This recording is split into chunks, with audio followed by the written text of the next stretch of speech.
the reality is we people, we like stories. We need stories that we can get behind, that we can understand, because, of course, war is so incomprehensible, luckily, to the majority. Yeah. So you have to give stories around which they can rally, that they can understand. So it's absolutely not about misleading. It's about creating a narrative that people can get hold of. It's time to invite you into our daily briefing room, where one of our leading tactical and strategic minds, years of experience behind them as a general officer at the highest level of military command, share their insights with us into the state of the war in Ukraine. I can welcome today the retired Major General Rupert Jones, a former Standing Joint Force commander.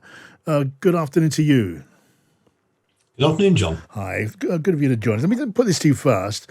A story which has been, I don't know, developing over recent days. Just this. A couple of days ago, we heard a rather extraordinary exchange that was on Russian state TV, a high-ranking talk show about Ukraine. The military analyst, retired Colonel Mikhail Kodorinuk, broke ranks and criticised Russia and its propaganda, saying the Kremlin stood in total geopolitical isolation. No, then it came out that he'd been set straight, as it were, by maybe some handlers. And here he is on the same program today, slightly different tone. Sometimes, when a country buys Western-made equipment, it malfunctions or stops working right in the middle of the battle. Our arms we supply to our buyers are different in their reliability.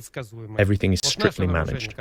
You get exactly the weapons described. As to commentary from various Ukrainian politicians, full of certain optimistic notes that are being voiced, claiming they're breaking through and counter-attacking, I just want to say, don't rush. Don't rush. The Russian Federation is yet to utilize even 1/10 of its military economic potential. According to the fundamental principles of war, combined military economic potential wins the war. So be careful with your assessments, gentlemen. So, General, that retired officer very much back on message, maybe along more predictable lines there in Russia, where it is not done to question the Russian the Russian fight on air in any way at all. Now, I guess it illustrates the fact that information is important, and the control of information is also important. And when it comes to propaganda in Ukraine, and as it's seen in the free world, how far, tell me, as a former active commander, how far does a serving commander feel it is his or her duty to spin a story for the sake of the war effort? Well, I think it's such an interesting point, isn't it, John? Propaganda has been around, for long before we had digital media.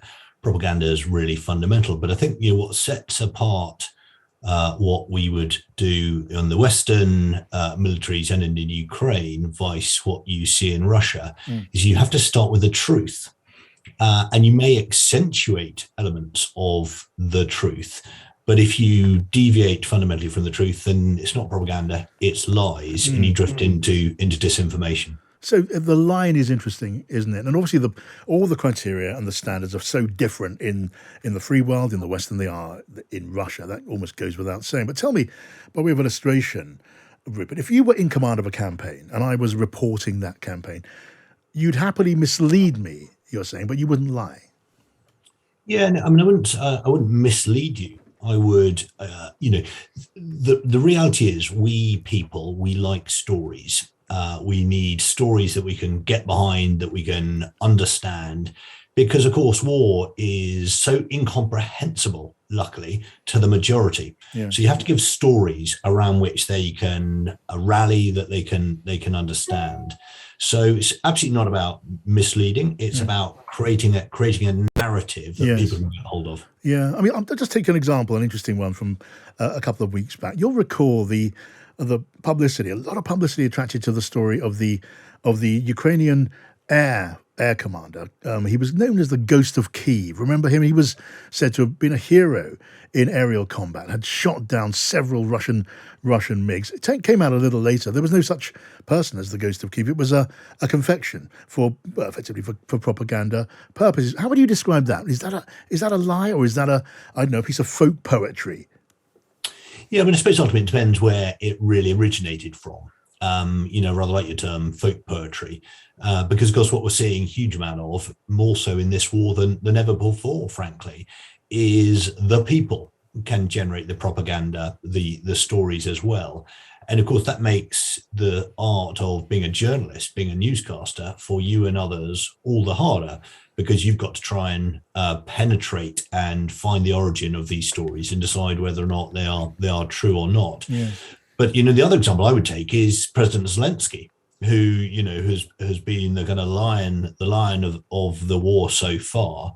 And it really matters, because he through the manner in which he's led his country, has created a rallying point. And when the people are in their darkest hour, it's that kind of Churchill effect. But, you need those characters, those stories that you can rally around. I think they're very important, but they have to be wedded in truth. Interesting to get your take on that. And let me ask you about what's going on the ground now in Ukraine.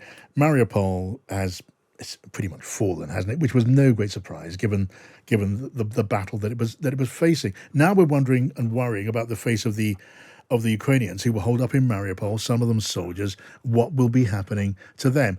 Give me your take on that as a former serving soldier, a senior general officer. What can be done, if anything, to secure humane treatment for prisoners taken in anything like these circumstances? We know that Russia appears to be rather vindictive about this.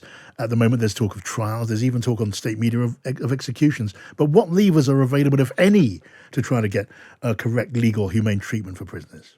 Yeah, the first thing I think we should just do is bow down in awe, actually, at the fighters in Mariupol who've held out for such a long time. And again, go back to the stories. The story of Mariupol, I think, has been really important to the population as an example of the courage of their fighters.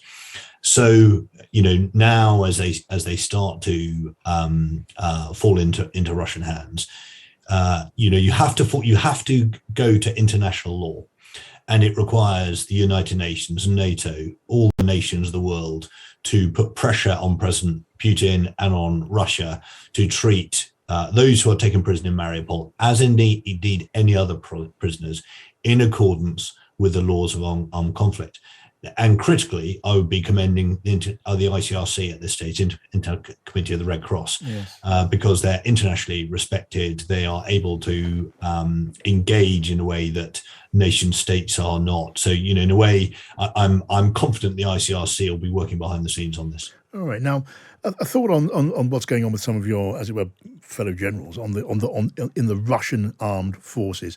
Various reports over recent days about this or that commander being removed, being taken out of service by a very angry Vladimir Putin. What do we know about the way that very senior officers are treated in Russia by Putin, and also under Russian military culture? Because both of those things are capable of quite ruthless behaviour when it comes to the most senior ranks in the military. Yes, I thought all militaries now and then replace their generals when they're underperforming. Churchill did so famously in the Second World War, and it's not always a bad thing. But if you're doing it all the time, it's a symptom of something quite fundamental going wrong in your system. And the Russians definitely have a propensity for this. I saw it firsthand in Syria when I was deputy commander of the counter-ISIS coalition, where the Russian commanders in Syria seemed to come and go, every time something went wrong. So it doesn't give stability of direction of the campaign. It doesn't inspire confidence amongst those who are doing the fighting, and it sure as hell doesn't give confidence to your fellow commanders, because it means when you come in at short notice to replace somebody who's just been removed, you're already looking over your back. So you have to replace your commanders in a very judicious manner, and the manner in which it appears to be happening, it is undoubtedly a symptom of the pressure the Russians are under. That's really interesting context and analysis. Thank you, Major General Rupert Jones, former Standing Joint Force Commander. Thank you for joining us in our briefing room today.